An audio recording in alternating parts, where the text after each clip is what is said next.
I woke up in a panic around 3 a.m. My water broke and I was already having intense contractions. We raced to the hospital, and just minutes after arriving, our beautiful baby was born. On February 13th, 2018, Camden entered the world and completed our family of 6. Holding Camden in our peaceful hospital room, I felt pure joy. The next day was Valentine's Day. My husband had to run home, so I turned on the TV for a little background noise. Instead, I watched stunned as every major news network was reporting live from Parkland, Florida. Footage showed terrified students and teachers running from their school. It was shocking. There had been a shooting at Marjory Stoneman Douglas High School. The violent act left 17 people dead. The joy I had felt holding my sweet baby was replaced with an overwhelming sense of fear and sorrow. As a mother, I wondered how I could feel safe sending my kids to school, and as a teacher, I tried to think of ways I could be more prepared. This tragedy hit even closer to home for me because my sister had just recently moved back to Texas from Parkland. Her kids had attended that very school.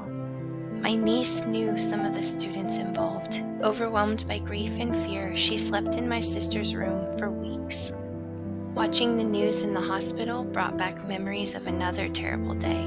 In December 2012, I was in my classroom when the news broke about the Sandy Hook Elementary shooting. I remember the deep ache I felt for those families, especially the parents who sent their young children to school that morning, never imagining it would be the last time they saw them alive. And then more recently, there was Uvalde, an elementary school shooting in my own state. The deadliest school shooting in Texas history.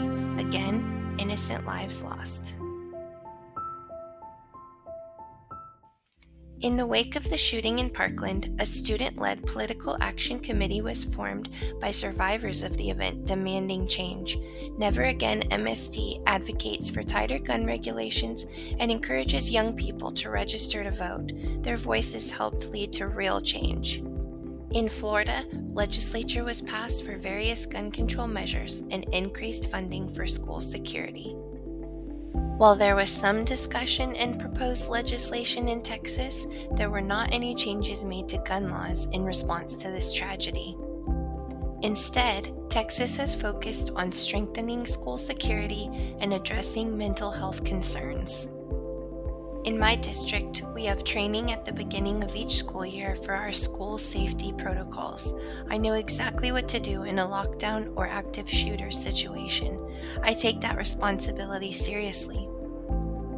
But every time I sit through those professional development sessions, I find myself holding back tears because we have to prepare for something so unimaginable. It's heartbreaking that this is a part of our reality in education. My heart aches for anyone who has had to endure the trauma of a school shooting. No matter your political views or stance on the Second Amendment, we can all agree these tragedies must end. We owe it to our children to do more. Stay informed and speak up to help make schools a safe place of learning and joy.